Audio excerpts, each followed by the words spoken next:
Welcome to Midnight Truth, where peaceful stories guide you into the perfect night's rest. Before we start, take a moment to like this video and subscribe. It helps me bring more soothing stories to you and others who need them.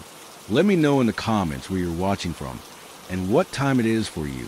Now, find your cozy spot, close your eyes, and let's begin this calming journey together. The moving truck pulled up to 14 Elm Street just as the sun began its descent behind the ancient oak trees lining the neighborhood. I stood on the cracked sidewalk, staring at the Victorian house that would become my new home. The realtor had called it charming, but that was realtor speak for creaky and probably haunted. Still, after the divorce, I needed a fresh start, and this place fit my budget perfectly. The house loomed 3 stories high, its once white paint now a patchwork of gray and peeling flakes. The wraparound porch sagged slightly in the middle, and one of the stained glass windows above the front door had a crack running through it like a lightning bolt. But despite its obvious wear, there was something almost inviting about the place. Maybe it was the way the late afternoon light caught the gables, or how the wind chimes hanging from the porch roof gave off a soft, melodic, tinkling sound. I spent the first hour unpacking the essentials: bed, dresser, kitchen basics, navigating a labyrinth of rooms that seemed to multiply the deeper I ventured into the house. The floorboards groaned underfoot with every step, their complaints echoing through the empty spaces. Upstairs, I claimed the master bedroom at the end of the hall, drawn to its large bay window that offered a view of the overgrown backyard and the dense woods beyond. As I worked, I noticed the house's peculiarities. The air carried a faint metallic tang, like old pennies left in a drawer too long. In the kitchen, the faucet emitted a low moan when turned on, and the pipes clanked rhythmically every few minutes, regardless of whether water was running. The thermostat seemed permanently stuck at 68 degrees, no matter how I adjusted it. By nightfall, exhaustion claimed me, and I collapsed onto the bare mattress, listening to the house settle around me.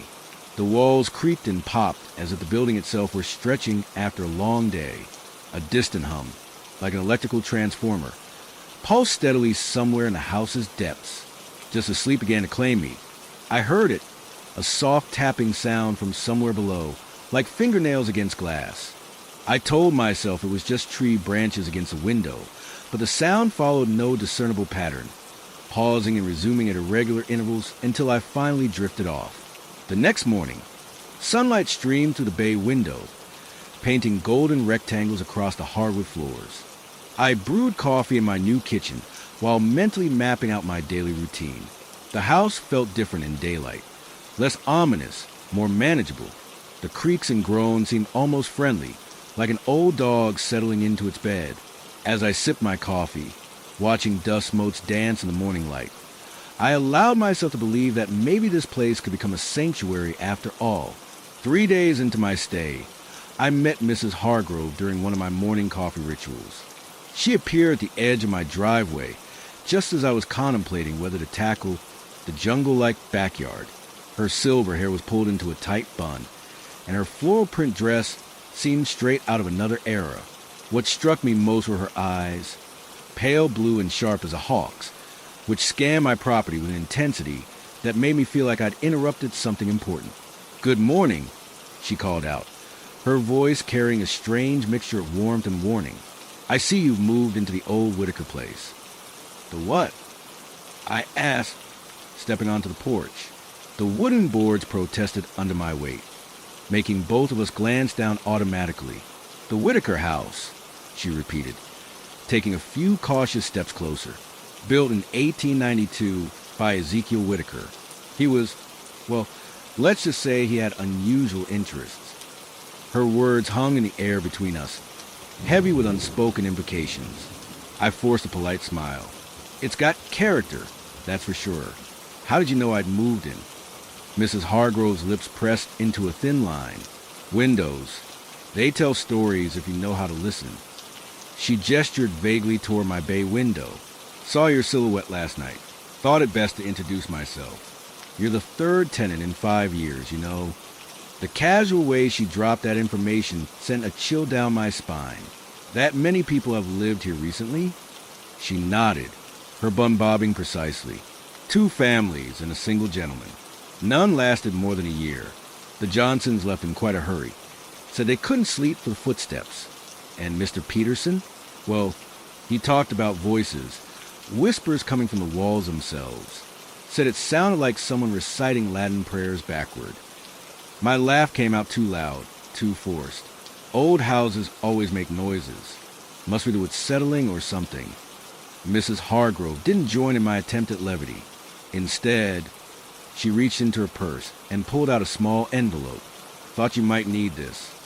Inside was a business card for Father O'Malley at St. Mary's Church. Just in case, she added cryptically. As she turned to leave, she paused at the edge of my property. Oh, and avoid the attic after dark. That's where Whitaker did his work, though I suppose you'll find that out soon enough. With that, she disappeared down the street, leaving me standing there holding the card like it might bite me.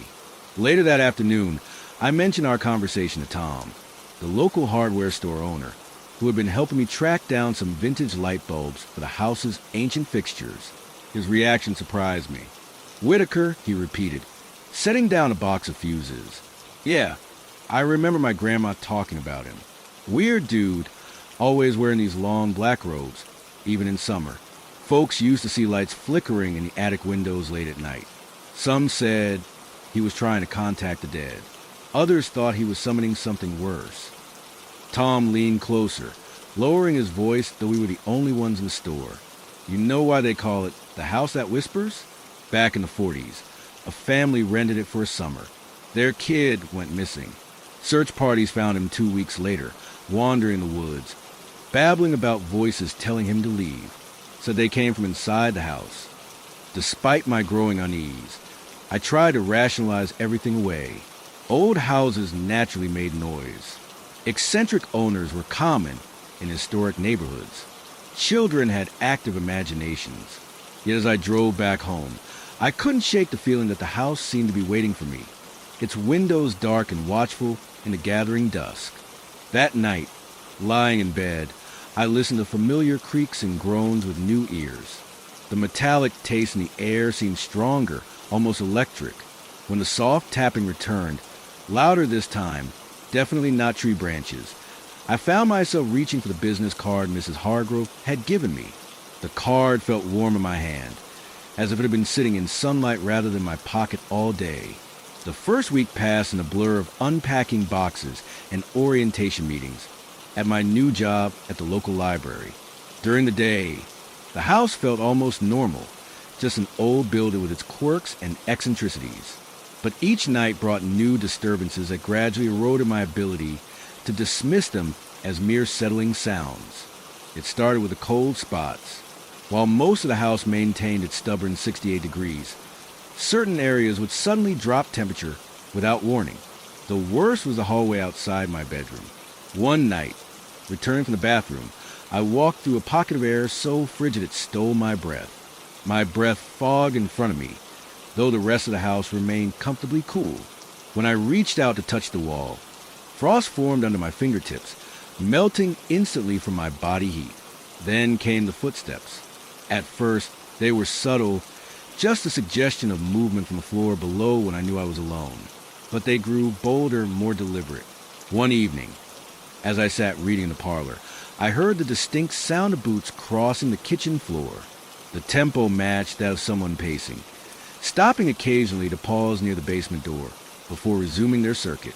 When I rushed downstairs, flashlight in hand, I found nothing but the lingering scent of earth and decay. The basement became another source of unease. Its wooden door, warped with age, refused to stay latched. No matter how many times I secured it, I'd find it slightly ajar the following morning. Once, descending cautiously, I discovered all the storage boxes I'd neatly stacked had been rearranged into a rough circle in the center of the room. The air smelled of damp soil and something else. Ozone, perhaps, or burnt matches. Most disturbing were the whispers. They began as indistinct murmurs, audible only when the house fell completely silent. But they evolved into something more coherent, though never quite intelligible. Late one night, lying awake, I heard my name spoken clearly from the darkness near the ceiling. The voice wasn't mine, nor anyone I recognized. yet carried an authority that made my skin crawl. I developed coping mechanisms. White noise machines masked the worst of the sounds, though they couldn't drown out the occasional heavy thud from above or the feeling of being watched when passing certain doorways. I started sleeping with a baseball bat beside my bed, though I knew it wouldn't help against whatever stalked the halls.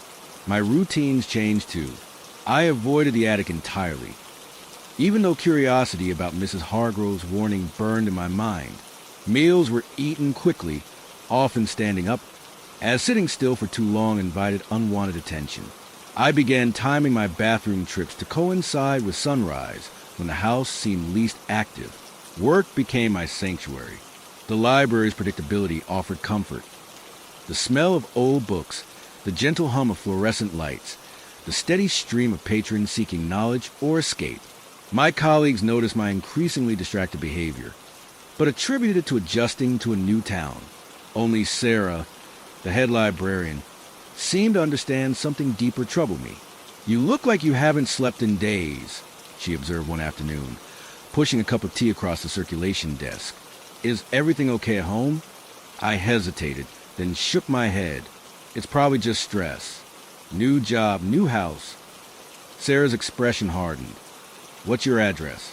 When I told her, her face paled. "That's the Whitaker house." I thought it was condemned.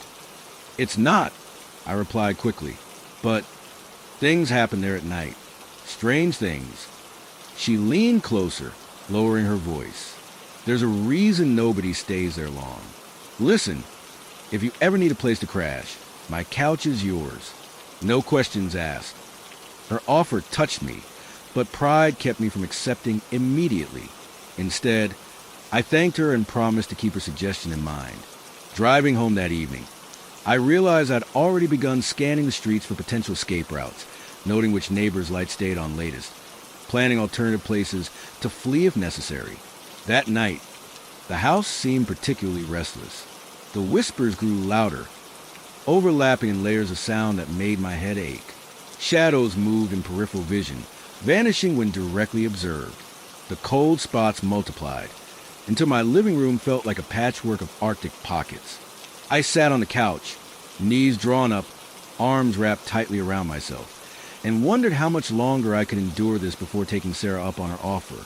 Curiosity finally overcame caution one rainy Saturday afternoon. The library had closed early due to a staff meeting, and I found myself staring at the basement door, its warp with seeming to pulse with invitation. The rain drummed against the windows, creating a natural white noise that masked the house's usual symphony of unsettling sounds. It felt like the perfect cover for investigation. Armed with my phone's flashlight app and wearing gloves against the expected chill, I descended the creaking stairs. The air grew heavier with each step, carrying that familiar combination of damp earth and ozone. Something about the basement's atmosphere made my teeth ache, like standing too close to an electrical transformer. The circular arrangement of boxes I discovered weeks earlier still dominated the center of the space, but now I noticed symbols etched into their sides, faded runes that seemed to shimmer when viewed indirectly. In the far corner, partially hidden behind an ancient furnace, I spotted something that made my stomach twist. A trapdoor, its iron ring rusted but intact, lay embedded in the concrete floor. The surrounding area bore scorch marks, as if someone had repeatedly set fires there. When I knelt to examine it, I noticed the concrete had been poured thickly around the edges, as though deliberately sealing something in. Using a crowbar I found in a utility closet, I pried at the edges. The house seemed to hold its breath, all background noises ceasing abruptly. With a reluctant groan, the trapdoor yielded, revealing a narrow staircase leading downward into darkness. The air that wafted up smelled of sulfur and something organic, like overturned soil after a storm. Descending these new steps felt like entering another world. The walls were lined with shelves containing jars of various sizes, their contents suspended in murky liquid. Faint labels identified them as essence of shadow, distilled nightmare, concentrated dread. Many jars contained objects I couldn't identify, coiled shapes that might have been roots or tentacles, floating eyes that stared blankly, fragments of what looked like petrified flesh. At the bottom, I found a proper ritual chamber, A pentagram had been carved directly into the stone floor, its lines filled with what appeared to be dried blood. Candles stood at each point, their wax pooled and hardened in strange, unnatural patterns. A lectern held open a massive book bound in what looked disturbingly like human skin. Its pages bristled with handwritten notes, diagrams, and incantations in languages I didn't recognize. Scattered around the room were tools of an occult nature. Athames with blades that seemed to absorb light. Crystals that pulsed with internal illumination. Masks that appeared to shift expression when not directly observed. Most disturbing was a collection of photographs pinned to one wall. Images of previous tenants, including the Johnson family and Mr. Peterson, all taken without their knowledge. Beneath each photo, Whitaker had scrawled observations. Resists influence, shows promise. Unsuitable vessel. As I examined these artifacts, I realized something fundamental about the house. The noises, the cold spots, the whispers, they weren't random manifestations of supernatural activity. They were tests, experiments conducted by Whitaker through whatever presence he'd summoned. Each tenant had been evaluated, measured against some unknown standard. The thought made me physically ill, and I had to brace myself against the wall as waves of nausea crashed over me. Climbing back to the main level, I locked the basement door behind me, wedging a chair under the handle for good measure. But even as I tried to resume normal activities, making dinner, watching television, I couldn't shake the feeling that the house's attention had shifted. The creaks and groans took on a more purposeful quality, like the building itself was processing new information about its current occupant. That night, as I lay in bed, I understood something Mrs. Hargrove had implied, but never stated outright. The house wasn't merely haunted. It was alive in some terrible way, and it had been waiting patiently for someone suitable to come along. Someone who might pass whatever test Whitaker had set in motion all those years ago. The realization kept me awake until dawn, listening to the increasingly intelligent pattern of footsteps pacing just outside my door. The journal found me rather than the other way around. 3 nights after discovering the basement's secrets, I woke to find it resting on my nightstand, though I was certain I'd locked my bedroom door. Its leather cover, cracked and worn, smelled of aged paper and something metallic. The title page bore Whitaker's spidery handwriting, Observations and Manifestations, Volume 13. Reading it was like falling into a nightmare. Whitaker documented his experiments with meticulous detail, each entry more disturbing than the last. He spoke of the presence as if it were both singular and plural, existing simultaneously in multiple dimensions. His initial attempt at communication involved simple seances and automatic writing, but these quickly escalated. January 14, 1896. The presence responds to mathematical patterns. 17 seems significant. Offerings of 17 objects yield stronger reactions. Candle flames bend at 17 degrees. 17 seconds of silence precede manifestation. March 22, 1896. Began bloodletting rituals. Small amounts suffice. The presence prefers fresh specimens. Noted increased activity in the attic during full moons. Floorboards warp in patterns resembling neural networks. June 7, 1896. Discovered the true nature of a barrier. It is not a wall but membrane, stretched thin in certain locations. The house sits atop one such thin spot. Have mapped 13 convergence points within the structure. Each entry revealed more about Whitaker's obsession. He believed the house functioned as a kind of amplifier, focusing supernatural energies through its architecture. The attic served as a primary focal point, while the basement acted as a grounding mechanism. He described how the presence influenced physical matter, warping wood, manipulating temperature, bending light, all while maintaining a careful balance to avoid drawing too much attention. September 19, 1896. The presence requires vessels. Human consciousness provides necessary structure. First attempts unsuccessful. Subjects either fled or succumbed to madness. Current theory: must find individual whose frequency matches the membrane's resonance. November 11, 1896. Progress. Subject number 7 shows promising compatibility.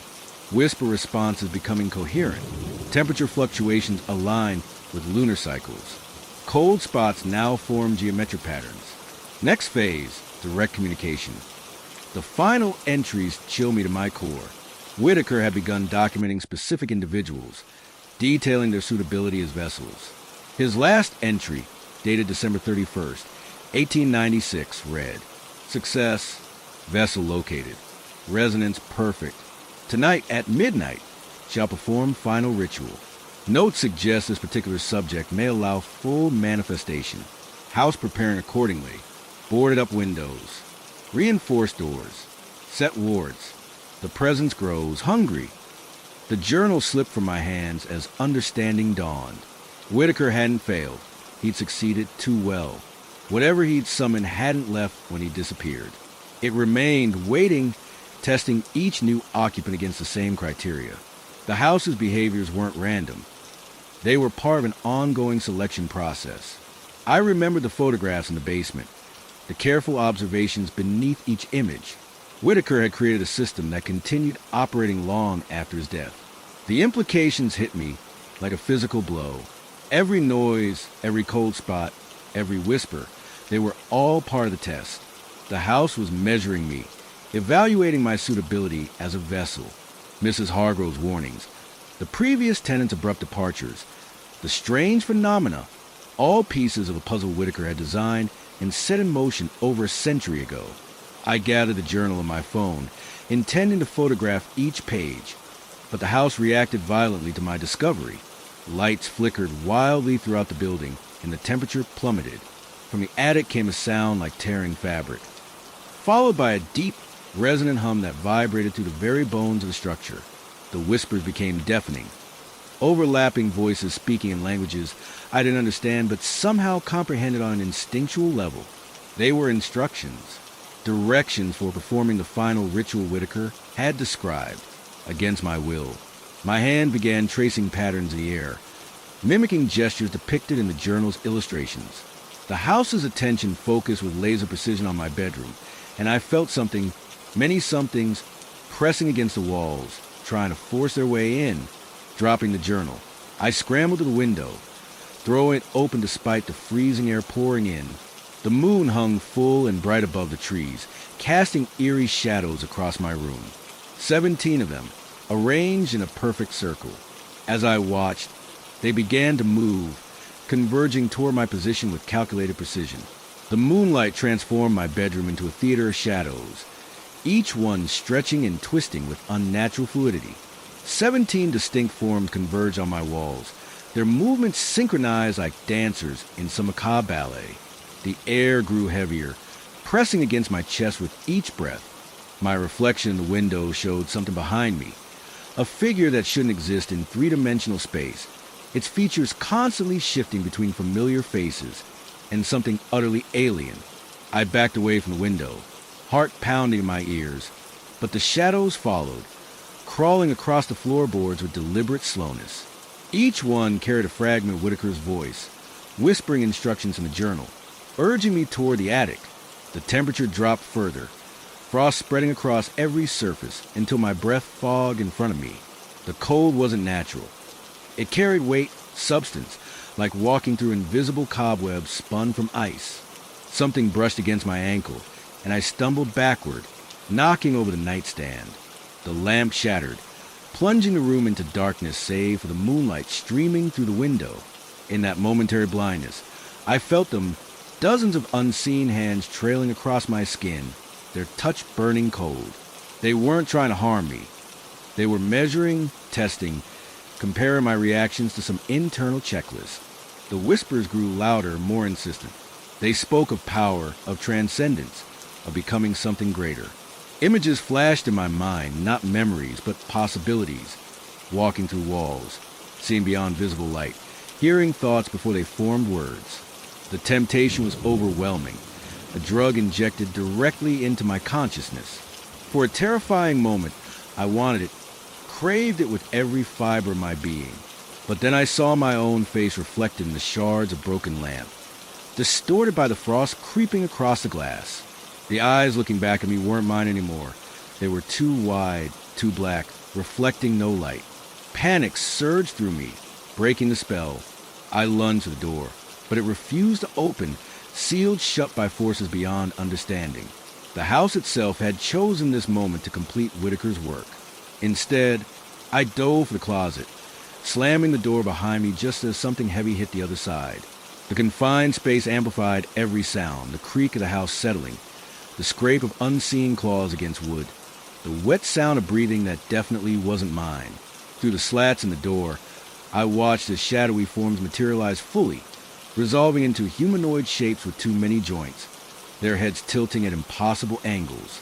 They communicated through gestures and subtle changes in their forms, a language of movement rather than sound. One figure extended a limb that stretched impossibly long, its tip brushing against the closet door.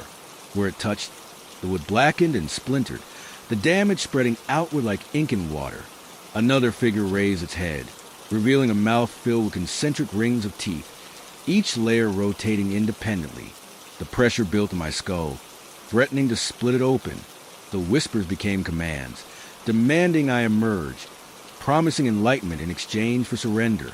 My phone buzzed uselessly in my pocket, no signal penetrating whatever barrier the house had erected. The figures began chanting in unison, their voices overlapping in complex harmonics that made my bones vibrate. From the attic came a sound like thunder, except it never ended. A continuous rolling boom that shook dust from the ceiling. The house expanded and contracted around us, its walls breathing in time with the chant. The figures turned toward the sound, their forms rippling with anticipation. Something was coming, something that had waited patiently for this exact moment. Through the closet door slats, I saw my dresser slide across the room on its own, positioning itself beneath the vent. The vent cover fell away, revealing a shaft leading upward. The figures gestured toward it urgently, their movements losing coherence as excitement overwhelmed their coordination.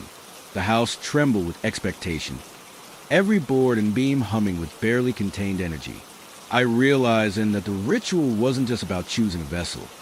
It was about opening something larger, something that had been waiting since Whitaker's time.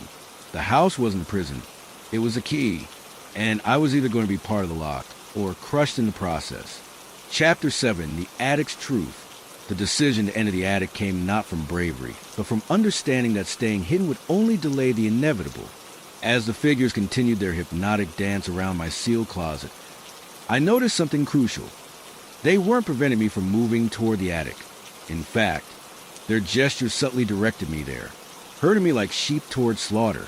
The house itself seemed to guide my feet, the floorboards forming a path of warmer wood amid the spreading frost. Climbing onto the dresser, I hesitated at the edge of the vent shaft. The ladder rungs inside felt unnaturally warm, pulsing with heat that suggested life rather than metal. The figures watched silently now, their forms solidifying into perfect duplicates of previous tenants. The Johnson family frozen in terror, Mr. Peterson's face twisted in maddened comprehension, others whose photographs I'd seen in the basement chamber.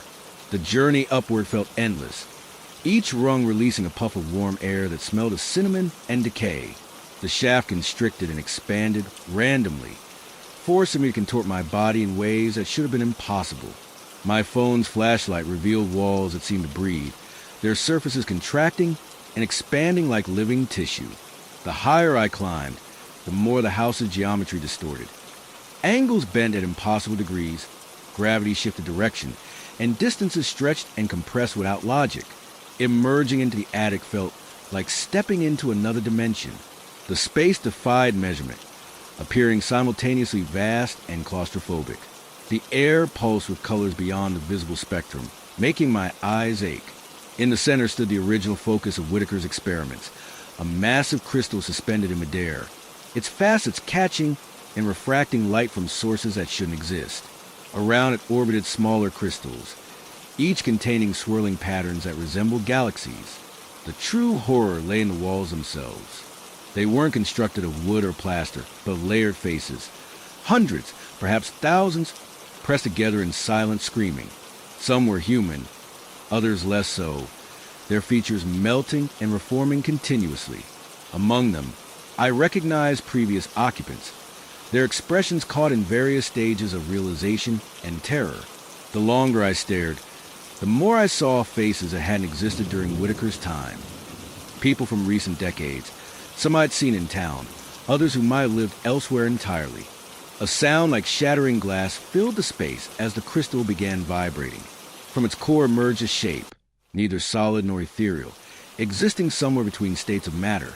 It resolved into a humanoid form approximately 8 feet tall, its body composed of shifting patterns that suggested countless overlapping entities occupying the same space. Wherever it moved, reality bent around it, creating ripples that spread outward in fractal patterns. "This vessel suits," it said, its voice resonating through every molecule of my being. 17 generations have prepared. 17 cycles have aligned. 17 witnesses await completion. The figures from my bedroom materialize around us, their forms stabilizing into perfect replicas of Whitaker himself. They moved in precise choreography, arranging themselves in complex patterns that created interference with the entity's presence. The house responded by amplifying its vibrations, beams, and supports humming in harmonic frequencies that threatened to tear the structure apart. "You misunderstand," I managed to say, though the words felt foreign on my tongue. "I'm not the vessel. The house is the vessel. Whitaker built it to contain you, not release you." The entity paused, its form rippling with what might have been surprise or amusement. The crystal dimmed slightly, and the orbiting fragments slowed their rotation. Reality itself seemed to take a breath, the impossible geometry of the attic snapping back toward conventional physics. "Containment requires maintenance," it replied, extending a tendril-like appendage toward the crystal. "The architect provided sustenance through sacrifice. 17 souls nourish the barrier. 17 more strengthen it. Your arrival completes the cycle." Understanding crashed over me like a wave. The house wasn't just a gateway or a prison. It was a living seal, maintained by regular offerings of compatible consciousness. Each tenant had contributed to its strength, their experiences and fears fueling the containment field. The phenomena I dismissed as hauntings were actually safety mechanisms, tests to ensure only appropriate sacrifices were made. But Whitaker disappeared, I argued, backing toward the vent shaft. He didn't maintain it. The entity's laughter echoed through dimensions I couldn't perceive. The architect became the first offering. His disappearance was ascension. Each subsequent caretaker follows suit, strengthening the barrier through willing sacrifice. You're past all tests. The cycle demands completion. The figures advanced, their Whitaker faces smiling with cruel understanding. Behind them, the crystal began glowing again, brighter than before. Patterns of light danced across the faces embedded in the walls, their expressions shifting to ones of desperate hope. They weren't trapped. They were anchors. Their consciousnesses willingly merged with the house to maintain the seal. I realized then that escape wasn't possible.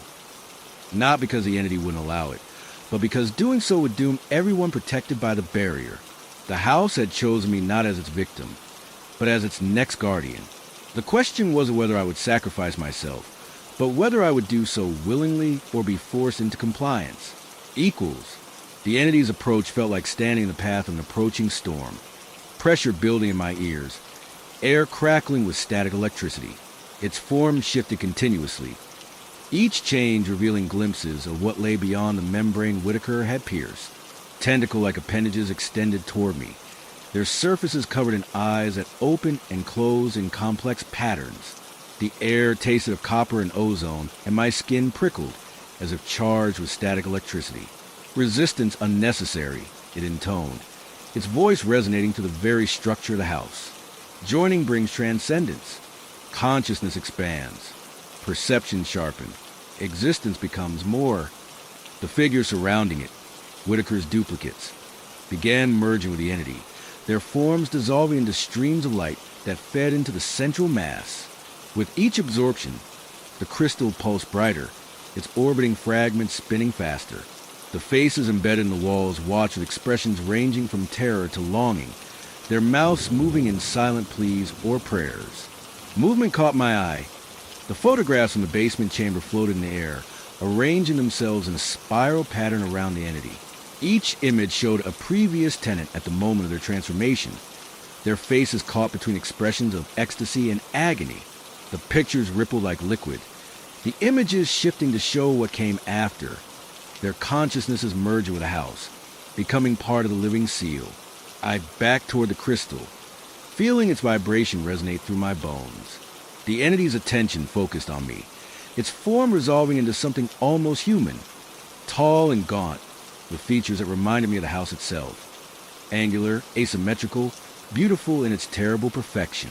Its eyes, if they could be called that, swirled with galaxies, each one containing countless stars that winked out as I watched.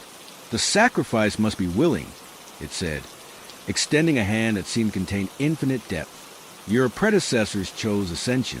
Their consciousness strengthened the barrier. Their essence became part of the house's foundation.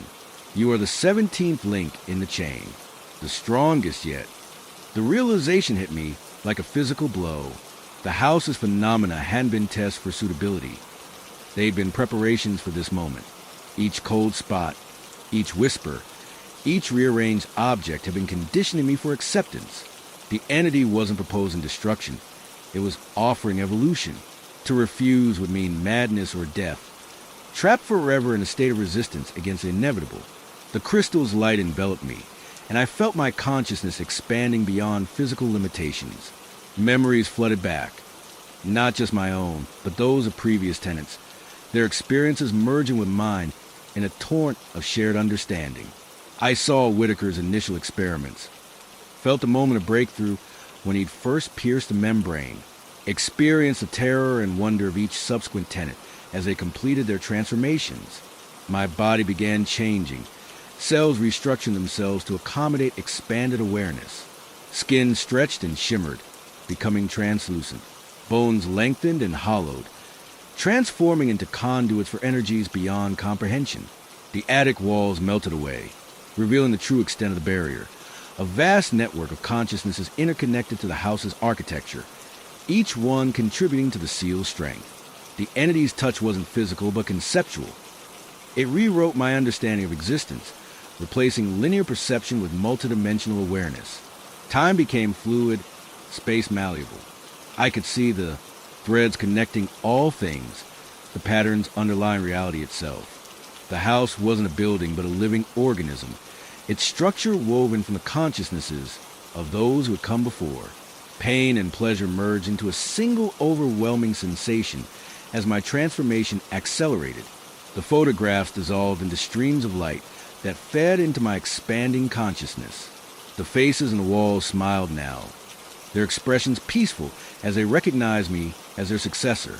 The entity's form blurred into my own, our boundaries dissolving like mist in sunlight. Reality bent and folded around me as I became the new focal point of the barrier. The crystal's light intensified, its orbiting fragments merging with my consciousness. 17 generations of guardians watched through my eyes as I completed the cycle, strengthening the seal with my willing sacrifice. The house sighed in relief, its attention turning outward once more, ready to test the next potential guardian. The transformation reversed itself with violent suddenness, like a rubber band snapping back after being stretched too far. My consciousness recoiled from the barrier's edge, retreating into the fragile shell of my human form. The entity's disappointment manifested as a pressure that made my skull feel like it might implode. The crystal dimmed, its light turning an angry crimson. "You resist," it stated. Each were a hammer blow against my resolve. Understand consequences of refusal. The photographs reappeared, now showing additional images. Families torn apart, communities devastated, entire regions consumed by chaos. The faces on the walls screamed silently, their expressions shifting to ones of terror as the barrier weakened. Through their collective consciousness, I witnessed what failure meant. The membrane thinning, reality unraveling at the edges, dimensions bleeding into each other. The attic's impossible geometry began collapsing inward as the house struggled to maintain structural integrity. Beams groaned and twisted, walls buckled, and gravity fluctuated wildly. The entity's form fragmented, its pieces drifting toward me like shards of broken mirror. Each fragment carried a portion of its consciousness, attempting to force integration through sheer proximity. I stumbled toward the vent shaft, but the route had changed. The ladder rungs melted into slick surfaces that resisted grip. The air temperature plummeted, frost spreading across every surface. The figures that had been Whitaker's duplicates reformed into something worse, amalgamations of all previous tenants, their features blending into nightmare visages that drip black ichor. Desperation triggered fight or flight, responses I didn't know I possessed. Adrenaline surged through my veins, sharpening perceptions and enhancing strength. I launched myself at the nearest wall, fingers finding purchase in the spaces between screaming faces, their mouths open wider, try and pull me in, but I kicked free, scrambling upward as the entity's fragments pursued me. The climb back through the shaft became a surreal obstacle course. Walls pulsed and contracted, trying to crush me between heartbeats of living wood. Gravity shifted directions randomly, sometimes pulling me sideways or even upward. The warmth of the ladder rungs turned icy, burning my palms as I forced my way down. Behind me, the entity's voice grew louder, filling the shaft with overlapping frequencies that made my bones ache. Its fragments merged and reformed, creating a pursuing form that adapted to each new challenge. The house itself seemed determined to prevent my escape, floorboards warping into barriers, vents closing like jaws. Reaching my bedroom felt like emerging from underwater. The closet door burst open as I fell through it, landing hard on the frost-covered floor. The figures had changed again. Now they were perfect replicas of me, each one representing a possible future if I stayed. Some showed me merge with the entity, others depicted madness or death. All wore expressions of pity. The bedroom windows refused to open, their frames fused shut by some force beyond physics. The door remained sealed, though the pressure against it increased exponentially. Outside, storm clouds gathered impossibly fast, lightning illuminating the room in strobing flashes. The entity's presence filled the space, its voice resonating through every surface. "You cannot run," it stated, its tone carrying infinite patience. The barrier weakens, consequences cascade. Witness, through the windows, I saw reality beginning to unravel. Trees bent at impossible angles, their branches reaching skyward like grasping hands. The ground rippled like water, buildings swayed without wind, and the horizon folded inward upon itself. People in the distance moved in slow motion, their actions becoming jerky and disjointed. Understanding crystallized in my mind. The house wasn't just containing something. It was holding reality itself together at this particular location. The barrier wasn't a simple seal, but a fundamental support structure for existence. Without it, causality would collapse, time would become meaningless, and space would fold into chaos. The entity's form solidified in the center of the room, its height forcing it to crouch beneath the ceiling. Its eyes, if they could be called that, showed endless vistas of collapsing worlds, civilizations crumbling as the membrane failed. The photographs fluttered around it like leaves in a hurricane, each one showing accelerated decay of the surrounding reality. "Choose," it commanded, extending a hand that contained galaxies dying in real time. "Ascend and stabilize, or witness annihilation." The faces on the walls screamed louder, their mouths opening wider than anatomy should allow. Through them, I saw timelines branching and collapsing, realities forming and dissolving. The pressure in my skull intensified, threatening to force acceptance through sheer force of will. My body began betraying me, cells responding to the entity's call despite my resistance. The entity's ultimatum. Time fractured around me, each second stretching into eternity, while simultaneously rushing forward. The entity's presence filled every molecule of air, its form pulsing with the rhythm of collapsing dimensions. Its hand, if such a term could apply to something that contained entire star systems in its palm, hovered inches from my face, radiating heat that felt like it might ignite my very atoms. "Comprehension dawns," it observed, its voice resonating through multiple timelines simultaneously. "You understand now. The barrier isn't containment, but foundation. 17 consciousnesses maintain reality's integrity at this convergence point. Without willing participation, existence unravels. Through the windows, the world outside transformed into a kaleidoscope of impossibilities. Buildings twisted into Mobius strips, their surfaces reflecting scenes from alternate realities. People moved in reverse, their actions erasing themselves from existence. The sky boiled with colors that shouldn't exist, paint splatters of pure concept bleeding into physical space. The photographs swirl faster, showing accelerated decay, streets melting into liquid geometry, animals morphing into abstract shapes, gravity failing in localized regions. Each image carried sound, screams of those caught in collapse. Their voices stretched across octaves as time distorted around them. The faces and the walls wept actual tears that defied physics, flowing upward in freezing midair before shattering into crystalline dust. "You offer false choice," I managed to say, though my voice emerged as multiple tones speaking simultaneously. "Ascend or witness destruction. But there's another option." The entity paused, its form rippling with what might have been surprise or calculation. The pressure on my mind eased slightly, allowing coherent thought. Through the chaos outside, I saw patterns, not random destruction but controlled unraveling. The house wasn't just maintaining reality. It was orchestrating its evolution, using moment of crisis to push existence toward higher states of being. The architect understood. It acknowledged, withdrawing slightly. Whitaker saw beyond simple maintenance. He recognized opportunity for transcendence through controlled collapse. 17 cycles prepare conditions for emergence of new paradigm. Understanding crystallized further. The entity didn't want a guardian to maintain stasis. It sought someone to guide transformation. Previous tenants hadn't simply merged with the house. They become catalysts for change. Their consciousnesses helping shape reality's evolution rather than merely preserving it. The apparent destruction outside wasn't failure, but birthing pains of a new order. "But you resist still," it stated, extending tendrils that shimmer with potential futures.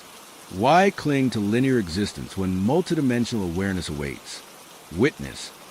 Your refusal accelerates current cycle's completion.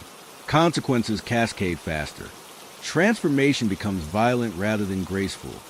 The attic's impossible geometry reasserted itself, folding space around us. The crystal pulsed with increasing urgency, its light splitting into spectra that hurt to observe. The orbiting fragments arranged themselves into complex patterns, each configuration representing different possible outcomes. Some showed total annihilation. Others depicted radical shifts in reality's fundamental nature. Through this chaos, I noticed something crucial. The entity's form fluctuated with uncertainty. Its confidence wavered, revealing cracks in its omniscience. The house itself seemed to hesitate, its vibrations shifting from harmonic resonance to discordant frequencies.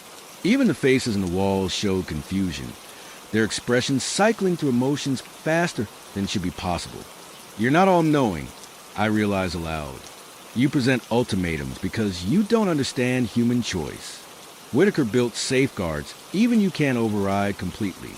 The barrier requires willing participation, but not necessarily compliance with your vision.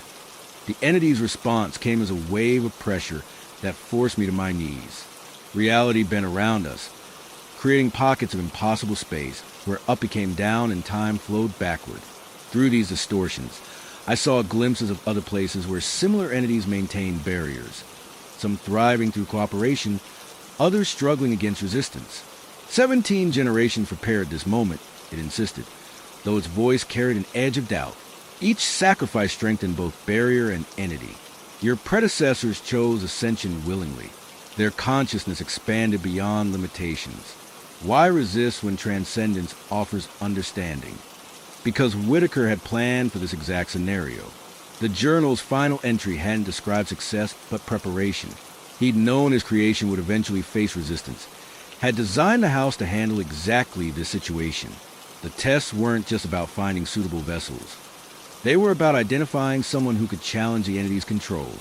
"I choose neither," I declared, rising to my feet despite the gravitational anomalies threatening to crush me. "I reject your binary options. There's a third path, one where the barrier maintains without consuming, where reality evolves through balance rather than domination." The entity recoiled, its form flickering like a dying star. Outside, the world's dissolution slowed, then reversed slightly as the house responded to my declaration. The crystal's light shifted from crimson to gold, its orbiting fragments rearranging into new patterns that suggested stability through diversity rather than uniformity. The entity's uncertainty rippled through reality like a stone dropped in still water. Its form fragmented further, resolving into 17 distinct aspects, each representing a different approach to maintaining the barrier. Some advocated forceful integration. Others suggested manipulation through fear, while a few manifested as questioning observers, their forms hesitant and curious. The architect foresaw this moment. I continued, feeling the house's support strengthen around me. He built checks beyond your understanding. 17 doesn't represent completion, but balance. Not all must ascend. Not all must sacrifice. The barrier thrives on diversity of consciousness, not uniformity of purpose. The attic's geometry stabilized, its impossible angles resolving into something more comprehensible yet still extraordinary. The faces and the walls began separating. Their features were forming into individual entities rather than composite screaming masses. They watched with interest, some nodding in agreement, while others remained skeptical. Human consciousness resists categorization, I explained, stepping closer to the crystal. Its light responded to my movement, shifting through spectra that suggested infinite possibilities. Whitaker knew this. He designed the house to adapt, to evolve its methods based on each guardian's unique perspective. You've been interpreting his work too literally. The entity's aspects converged and separated like schools of fish, their movements suggesting calculation and reevaluation. The photographs arranged themselves into a new spiral pattern, showing not just previous tenants' transformations, but moments of resistance, adaptation, and innovation. Each image revealed how the barrier had shifted slightly with each guardian's influence. Balance requires tension, I stated, reaching out to touch the crystal. My fingers passed through its surface like warm water, feeling currents of consciousness flowing in complex patterns. The house isn't just a container or a prison. It's a living experiment in coexistence. Whitaker created a system that could learn, adapt, and grow through interaction rather than domination. Mrs. Hargrove appeared at the edge of her property, her pale eyes tracking my movements with unsettling precision. She nodded once, as if confirming something she'd always known. "You're leaving," she stated, not questioning. "But you'll carry it with you." Her words hung in the morning air, heavier than they should have been. I glanced back at the house, its windows dark and watchful despite the rising sun. The front door stood slightly ajar, though I was certain I'd locked it. From within came the familiar metallic tang, stronger now, like blood in the air. Sarah waited in her car at the curb, engine idling. Her expression suggested she'd expected this outcome all along. As I approached, she handed me a thermos of coffee without comment. The warmth felt wrong against my skin, as if my body temperature had permanently shifted during those hours in the attic. We drove in silence, the town waking around us. Everything looked normal, too normal, like reality had smoothed itself out overnight. At stoplights, I caught glimpses of myself in shop windows. My reflection showed two figures instead of one. My current self and a shadowy version, wearing Whitaker's long black robes. Neither of us blinked. The hotel room Sarah had booked for me felt sterile, its artificial lighting harsh after months in the house's organic glow. Yet even here, surrounded by modern amenities and white noise machines, I couldn't escape the sensation of being watched. The air conditioning vent pulsed rhythmically, mimicking the house's breathing patterns. That night, lying on Chris Hotel sheets, I listened to familiar sounds. Footsteps pacing in the hallway, whispers gathering at the edges of hearing, cold spots forming geometric patterns across the ceiling. My phone buzzed incessantly with notifications from real estate apps, each message bearing subject lines like, "Your dream home awaits," or "Perfect property just listed." In the bathroom mirror, my reflection showed 17 overlapping versions of myself, each one representing a different decision point. Some appeared content, others terrified, most somewhere in between. When I reached to touch the glass, my fingers met resistance, not from the mirror itself, but from something watching from the other side. Weeks later, settled into a new apartment in another town, I found myself drawn to old buildings, abandoned structures, places where reality seemed thinner. The barrier's influence followed me, manifesting in subtle ways. Shadows that lingered too long, temperatures that fluctuated without cause, patterns with grain that suggested impossible geometries. Sarah called regularly, her conversations carefully avoiding mention of the house, while circling it constantly. "How's the new place?" She'd ask, meaning how's the entity? "Sleeping okay?" Translating to "Are you still resisting?" Each call ended with her reminding me of her couch's availability. Though we both knew no distance would provide true escape, the entity's form solidified into something resembling a massive tree, its branches extending through multiple dimensions.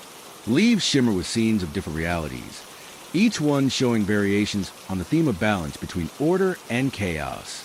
Roots penetrated deep into the membrane, drawing sustenance from both sides of existence. The 17th position isn't culmination but transition, I realize aloud, feeling the truth resonate through the barrier. Each cycle completes when the guardian finds their unique equilibrium.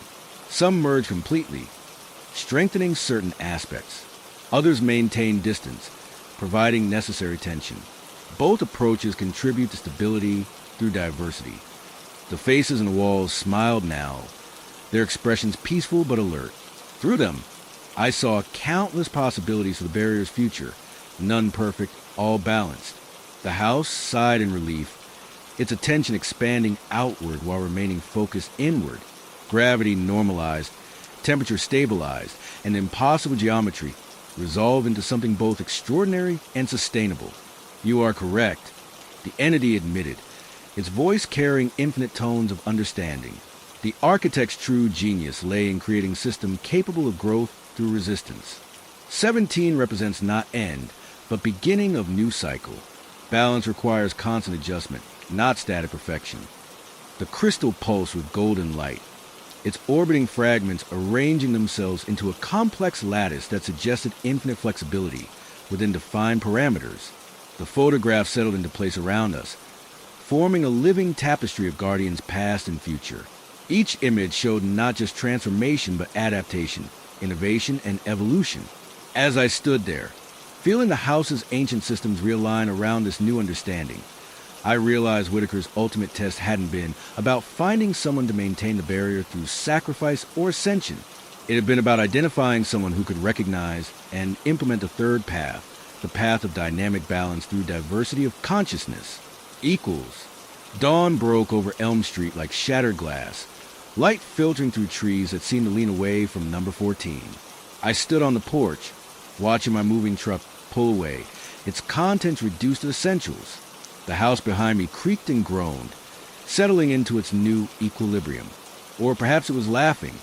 I couldn't tell anymore.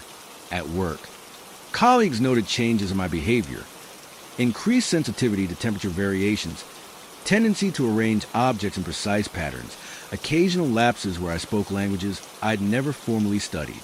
The library's oldest books seemed to hum when I passed their shelves, their spines warm to the touch. Sometimes, in quiet moments, I hear the house calling, not loudly, not urgently, more like a lover remembering a shared secret. The sound comes from nowhere and everywhere, vibrating through, bones rather than ears. 17 tones harmonize perfectly, promising understanding beyond human limitations. I know now that Whitaker's true legacy wasn't the house itself, but a recognition that barriers require constant negotiation. The entity exists still, maintaining its portion of the membrane, while observing through countless eyes. Mrs. Hargrove watches from her window, knowing she'll see me again. Sarah keeps her couch available, understanding that escape is temporary at best. The house at 14 Elm Street stands empty, its windows dark but not vacant. New owners will come, bringing their own perspectives, their unique approaches to balance. The attic waits, its crystal dim but ready. The faces in the walls sleep lightly, dreams filled with possibilities. And I carry the house with me, its lessons etched into my consciousness.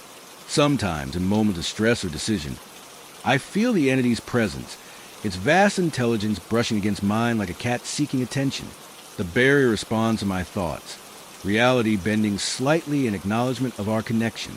Looking in mirrors now, I see only one reflection, but it wears long black robes, and its eyes contain galaxies that wink and swirl with understanding.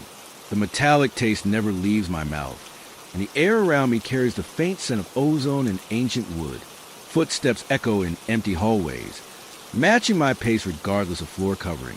When people ask about my time at 14, Elm Street. I smile and change the subject. They wouldn't understand that leaving wasn't escape, but graduation. That the house didn't release me, it promoted me.